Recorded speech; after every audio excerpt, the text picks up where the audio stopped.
Et donc, en l'absence de Pascal Sévy, qu'on retrouvera évidemment début janvier, je vous propose de voir ou de revoir Kevin Tauzet, membre du comité d'investissement de Carmignac Gestion, qui était avec nous hier en plateau pour commenter, effectivement, analyser cette fin d'année sur les marchés et esquisser quelques grandes idées stratégiques en matière d'investissement pour bien entamer 2023. Il me semble que oui, et notamment pour des raisons de valorisation.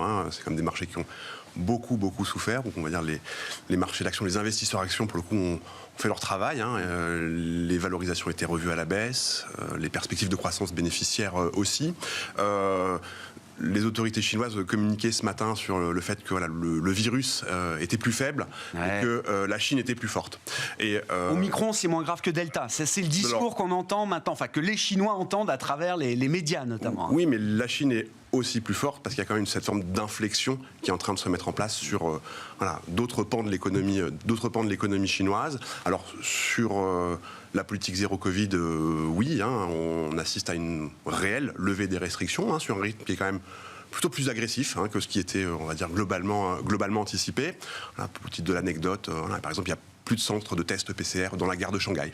Donc ça donne quand même une idée de ce qui s'y fait, des campagnes de vaccination qui repartent, plus de lits pour pouvoir soigner les gens qui seraient malades éventuellement. Et donc, c'est bien vers ça qu'on se dirige pour les mois qui viennent. Alors, il y a d'autres facteurs qui ont pesé sur l'économie chinoise, le zéro Covid, il y a aussi le dégonflement de la bulle immobilière.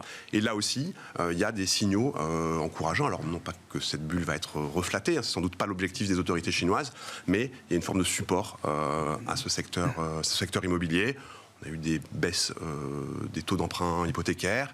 Il y a même des développeurs qui sont à nouveau, développeurs immobiliers, qui sont à nouveau autorisés à aller lever des capitaux sur les marchés d'actions chinois, ce qui avait été impossible, ou en tout cas ce qui ne s'était pas vu depuis 2010. Donc on voit bien plusieurs, on va dire, piliers de la croissance chinoise qui sont en train de se mettre en place. Ça a une incidence, parce que ça veut dire que la Chine, l'année prochaine, sera sans doute le seul grand bloc économique où la croissance du PIB sera supérieure en 2023 à ce qu'elle était en 2022. Ce qui n'est pas le cas chez nous en Europe, ni aux États-Unis. Donc ça, c'est un vrai facteur de soutien. Et c'est un facteur de soutien. Alors, pour la Chine en premier lieu, pour la zone d'influence chinoise en Asie, évidemment. Quel type de conséquences ça va avoir pour nos économies et est-ce qu'en net, on est content de voir une reprise chinoise telle qu'elle se dessine, avec peut-être, comme vous le dites, une vitesse de réaction des autorités chinoises sur le plan sanitaire, par exemple, qui est plus rapide que ce qu'on pouvait imaginer. Qui montre aussi peut-être que la Chine se prépare à un affaiblissement de la demande mondiale, d'une certaine manière. En effet, on peut dire le mot, la récession... c'est le mot le plus employé en ce moment. Dans nos économies développées, elle veut dire moins de demande externe, et on le sait, la Chine exporte beaucoup, ou importe pour mieux exporter des produits finis. Et donc, il faut bien venir soutenir l'économie. Alors, on n'aura sans doute pas un mouvement de reprise ou de relance aussi fort que ce qu'on a pu voir sur les crises précédentes, ou dans les périodes de récession dans le monde développé précédemment. Mais quand même, ça soutient très fortement les marchés d'actions chinois. Toute la thématique de la réouverture, des sociétés cotées qui opèrent dans le secteur des bars, de la restauration par exemple, des actions dont les cours ont monté entre 50% et 100% au cours des dernières semaines.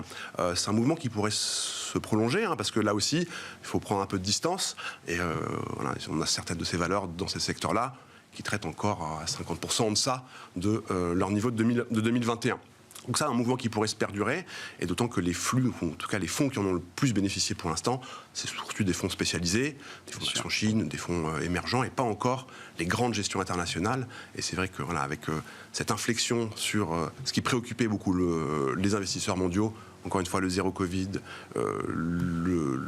les marchés immobiliers, eh bien ça pourrait ramener des capitaux sur les marchés chinois. Donc ça devrait les aider.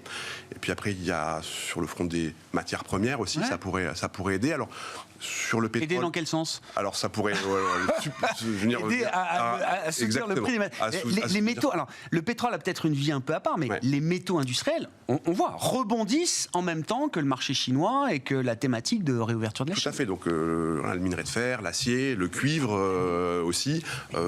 C'est sans doute, on va dire, une meilleure thèse d'investissement d'investissement que le pétrole en tant que tel, qui lui est quand même sujet à un risque. Alors on va prendre le triple R pour faire un hommage aux autorités monétaires chinoises, mais c'est vrai qu'il y a le risque de récession, le risque, en tout cas la probabilité que le conflit russe aussi arrive à un terme éventuellement.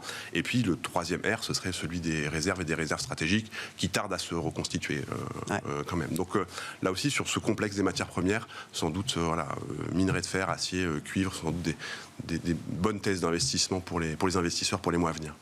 C'est pas des marchés qui nous indiquent une récession mondiale.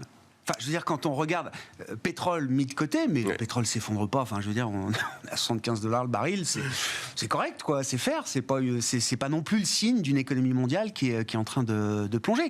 Quand on ajoute la carte chinoise dans l'équation 2023, est-ce que ça permet de réfléchir différemment à la profondeur ou l'ampleur des récessions qu'on attend en Europe, aux États-Unis? Est-ce que c'est un adoucisseur quand même par rapport à ces thèses-là qu'on a pour nos économies développées? Oui, alors on pourra revenir sur la séquence, parce que c'est vrai que la reprise chinoise, ça va sans doute aider la reprise, en tout cas la croissance en zone euro. Après, la zone euro, elle est aussi exposée à la croissance américaine.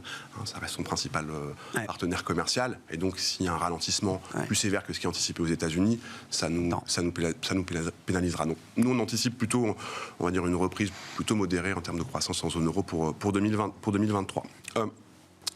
C'est vrai que dans ce qu'on voit aujourd'hui, la dégradation des indicateurs, c'est surtout des indicateurs avancés qui sont dégradés pour l'instant. Donc des données plutôt subjectives, des enquêtes auprès de consommateurs, sentiments de consommateurs, auprès des directeurs d'achat. Les données objectives, elles tiennent pour le coup plutôt bien. Et donc ça veut dire que, on va dire qu'on a plutôt une trajectoire économique qui s'annonce comme une forme de... On nomme ça une illusion de la désinflation chez nous, chez Carmignac, mais on pourrait avoir un premier semestre où, justement, l'économie mondiale tient plutôt encore plutôt bien. Qu'est-ce que ça implique pour les banques centrales et comment vous vous positionnez par rapport à l'idée que le marché se fait à ce stade des décisions à venir pour les banques centrales en 2023? On a compris qu'on changeait de séquence. Et c'est vrai que d'une manière presque un peu paradoxale, 2022 était peut-être une année facile en termes de décisions monétaires. Alors c'est facile à dire maintenant qu'on a encaissé tout ce qu'on a encaissé, mais à partir du moment où la barrière mentale des banquiers centraux est tombée, de se dire oui, les taux directeurs peuvent et doivent remonter, on y est allé franchement, massivement, sans trop réfléchir, 75 points de base, 4 consécutives coup sur coup aux États-Unis, etc. C'était assez mécanique. Là, chaque décision aura des conséquences peut-être plus délicates à gérer. Et donc chaque décision sera peut-être sous-pesée de manière un peu plus prudente, je ne sais pas, en tout cas peut-être différente. Oui, alors on a eu ce cycle de remontée de taux d'intérêt extrêmement important. On rentre plutôt dans une phase, on va dire, plus d'observation, plus d'attentisme de la part des banquiers centraux. Donc le taux terminal, donc le taux d'intérêt maximal qui sera atteint sur ce cycle-là est anticipé à 5% aujourd'hui. Il est relativement stable, ça fait quelques semaines, quelques mois qui se tient sur ces niveaux de 5%. Sans doute là que la Réserve fédérale amènera ses taux d'intérêt. Et ça veut dire quoi? Ça veut dire une hausse de 50 points de base la semaine prochaine, donc 0,5%, et ensuite deux hausses de 25 points de base, donc 0,25%. Et ça nous amènera sur ce taux de terminal de 5%. La question, c'est combien de temps est-ce que, on va dire, ce niveau de taux d'intérêt sera maintenu dans la séquence qu'on décrivait? Il y a quand même, on va dire, une économie qui tient plutôt bien. Et donc, ça veut dire que ce niveau de 5%, il sera sans doute maintenu plus longtemps que ce qui est anticipé par les marchés aujourd'hui, parce que les marchés anticipent que ces taux d'intérêt américains commencent à baisser sur la deuxième partie de 2023. C'est sans doute une lecture un petit peu optimiste de ce qui pourrait se faire, même si l'économie américaine devait ralentir plus fortement que ce qui est anticipé. Est-ce que la BCE restera calée dans le rythme de la Fed, là, sur les prochaines décisions et celles de 2023 notamment? Ou est-ce qu'il y a un moment, deux histoires différentes peuvent s'écrire?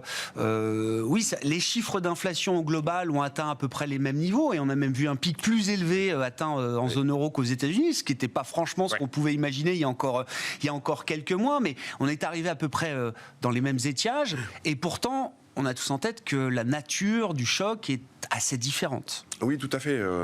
Alors le cycle inflationniste, le point haut de l'inflation aux États-Unis, il est derrière nous. Alors on a aussi des chiffres d'inflation la semaine prochaine. C'est un CPI, c'est ça? Aux États-Unis, des prêts à la consommation, donc, magnifique.